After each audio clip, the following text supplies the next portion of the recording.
ನಮಸ್ತೆ ಎಲ್ಲರಿಗೂ, ನಾನು ನಿಮ್ಮ ರತ್ನ. ಇವತ್ತು ನಾನು ನಿಮಗೆ ಬಿಳಿ ಬದನೆಕಾಯಿ ಪಲ್ಯ ಹೇಗೆ ಮಾಡೋದು ಅಂತ ತೋರಿಸ್ಕೊಡ್ತೀನಿ. ನಾನು ಇಲ್ಲೊಂದು ಅರ್ಧ kg ಬದನೆಕಾಯಿನ ತೊಗೊಂಡಿದ್ದೀನಿ. ಈ ಥರ ಸಣ್ಣದಾಗಿ ಉದ್ದದಾಗಿ ಹೆಚ್ಚಿಟ್ಕೊಂಡಿದ್ದೀನಿ.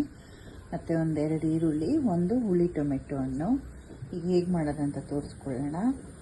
ನಾನೀಗ ಇದಕ್ಕೆ ಸಾಂಬಾರು ಪೌಡರ್ ಹಾಕಿ ಮಾಡೋದನ್ನು ತೋರಿಸ್ಕೊಡ್ತಿದ್ದೀನಿ. ಈಗ ಹೇಗೆ ಮಾಡೋದು ಅಂತ ನೋಡ್ಕೊಳ್ಳೋಣ. ಈಗ ಸ್ವಲ್ಪ ಎಣ್ಣೆ ಹಾಕ್ಕೊಳ್ಳೋಣ, ಒಂದು 6-7 ಸ್ಪೂನ್ ಅಷ್ಟು. ಈ ಬದನೆಕಾಯಿ ಪಲ್ಯ ಚಪಾತಿಗೆ ತುಂಬಾ ಚೆನ್ನಾಗಿರುತ್ತೆ. ಈಗ ಎಣ್ಣೆ ಕಾಗಿದೆ, ಸ್ವಲ್ಪ ಸಾಸಿವೆ ಹಾಕ್ಕೊಳ್ಳೋಣ,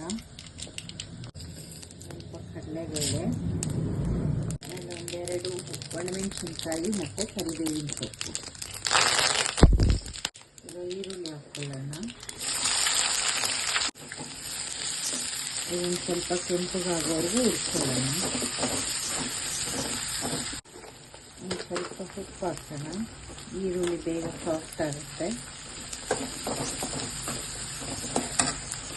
ಈಗ ಟೊಮೆಟೊ ಹಣ್ಣು ಹಾಕ್ಕೊಳ್ಳೋಣ. ನಾವು ಒಂದು ಹುಳಿ ಟೊಮೆಟೊ ತುಂಬ ಚೆನ್ನಾಗಿರುತ್ತೆ.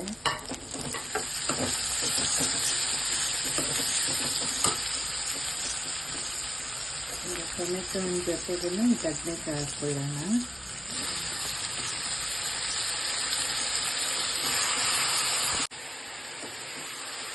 ನೀಟಾಗಿ ಮಿಕ್ಸ್ ಮಾಡ್ಕೊಳ್ಳಿ. ಸ್ವಲ್ಪ ಅರಿಶಿನ ಪೌಡರ್ ಹಾಕ್ಕೊಳ್ಳಿ, ಮಿಕ್ಸ್ ಮಾಡೋಣ.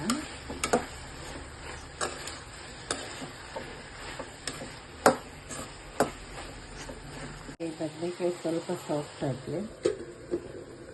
ಈಗ ಸ್ವಲ್ಪ ಸಾಫ್ಟ್ ಆಗಿದೆ ಬದನೆಕಾಯಿ. ಈಗ ಸಾಂಬಾರು ಪೌಡರ್ ಹಾಕ್ಕೊಳ್ಳೋಣ.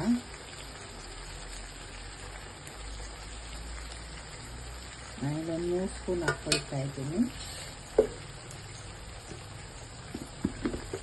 ಮತ್ತು ನಾಗಲೇ ಸ್ವಲ್ಪ ಉಪ್ಪು ಹಾಕಿದೆ. ಈಗ ಸ್ವಲ್ಪ ನೋಡಿ ಹಾಕ್ಕೊಳ್ಳಿ. ಇನ್ನು ನೀಟಾಗಿ ಮಿಕ್ಸ್ ಮಾಡ್ಕೊಳ್ಳೋಣ.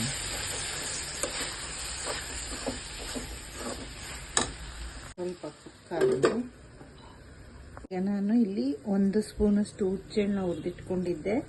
ಇದಕ್ಕೊಂದೆರಡು ಬೆಳ್ಳುಳ್ಳಿ ಹಾಕ್ಕೊಂಡು ಕುಟ್ಟಿಟ್ಕೊಂಡಿದ್ದೀನಿ. ಈಗ ಇದನ್ನು ಬದನೆಕಾಯಿಗೆ ಹಾಕೋಣ.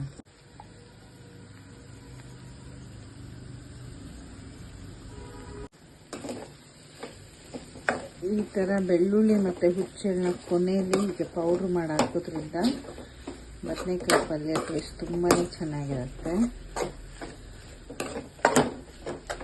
ಇನ್ನೊಂದೆರಡು ನಿಮಿಷ ಇದನ್ನು ಹಾಗೆ ಮುಚ್ಚಿಟ್ಬಿಡೋಣ. ನೋಡಿ, ಈಗ ಚೆನ್ನಾಗಿ ಎಣ್ಣೆ ಬಿಟ್ಕೊಂಡಿದೆ. ಪಲ್ಯ ರೆಡಿ. ಕೊನೆಗೆ ಕೊತ್ತಂಬರಿ ಸೊಪ್ಪು ಹಾಕ್ಕೊಳ್ಳೋಣ. ಚಪಾತಿ ಮತ್ತು ಅಕ್ಕಿ ರೊಟ್ಟಿ ಜೊತೆಗೆ ಈ ಬದನೆಕಾಯಿ ಪಲ್ಯ ತುಂಬಾ ಚೆನ್ನಾಗಿರುತ್ತೆ. ನೀವು ಒಂದ್ಸಲ ಟ್ರೈ ಮಾಡಿ ನೋಡಿ. Thank you.